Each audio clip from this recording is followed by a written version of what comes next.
Hello guys, marami kasing nagre-request na ulitin ko daw yung vlog ko dito sa kisame ng bahay ng aking ate. Nakakahilo nga naman kasi yung video ko nung nakaraan dito sa kisame ng bahay ng ate ko. Ewan ko nga ba, pasmado yata yung kamay ko nung nakaraan. Kaya eto, uulitin natin at dahan-dahan kong ibibidyo tong kisame. Ang tawag pala sa ganitong klase ng kisame is PVC ceiling panel. Sa totoo lang, nauuso talaga yung mga ganitong klase ng design ng kisame sa bahay. Unang-una dyan kasi maganda yung quality ng ganitong klase ng PVC ceiling panel at hindi ka na mamblema pa sa pagpipintura ng iyong kisame. Doon pa lang sa pagpipintura, nakatipid ka ng napakalaki, di ba? Sabi pa nga ng aking bayaw, siya yung gumawa nito, mabilis at madali lang itong install kaya 2 araw lang tapos na itong kanyang napakagandang kisame sa kanyang terrace. So, may iba't ibang klase ng kulay din pala itong mga PVC panel na ganito. Itong sample natin, mahogany yung tawag nila dito. Meron din silang tinatawag na chestnut, plain white, butternut, tsaka ash, parang abong kulay, meron din pala. Hiwalay din palang binibili yung nilalagay natin sa gilid ng mga kisame. Ang tawag pala dyan is end cap molding. Yung mga ibang disenyo nakikita natin sa mga ibang bahay, minimix nila yung hardiplex tapos itong PVC ceiling panel, di ba? Sa gitna yung PVC ceiling panel tapos sa gilid naman yung hardiplex. Halos mag-iisang taon na rin tong kisame ng ate ko pero ang ganda pa rin tignan, no? Ang sabi naman ng iba,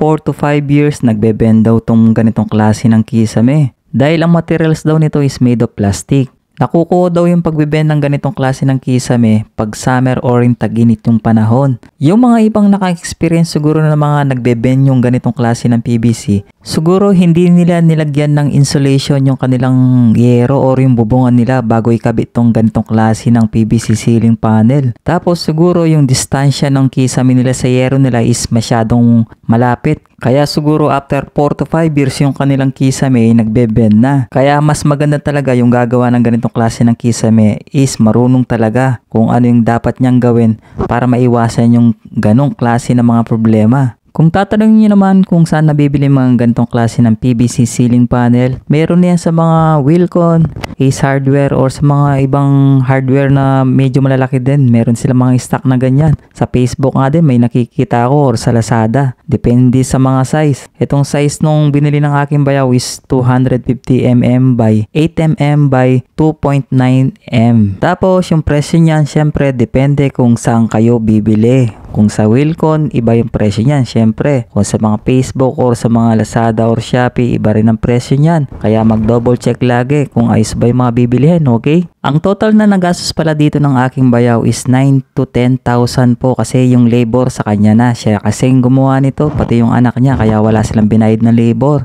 Yung mga materyales, syempre, nag-canvas sila kung saan yung pinakamura, dun sila bibili. Ganun lang kadili magtipid or mag-budget ng ganitong klase ng paggawa ng kisame. Pero bago mo tapusin ang video to, paki-follow naman po yung aking page para lagi kang updated sa aking mga mini vlog at syempre paki-subscribe na rin po sa aking YouTube channel. At huwag mo na rin kalimutang i-like and share ang video to para lalong maraming makapanood sa ating mga vlog na kagaya nito. Na kahit na papaano meron tayong natutulungan magka-idea kung papaano magpagawa ng ganito or magkano ba nagagastos mga ganitong klase ng kisame. Kaya hanggang sa muli, salamat!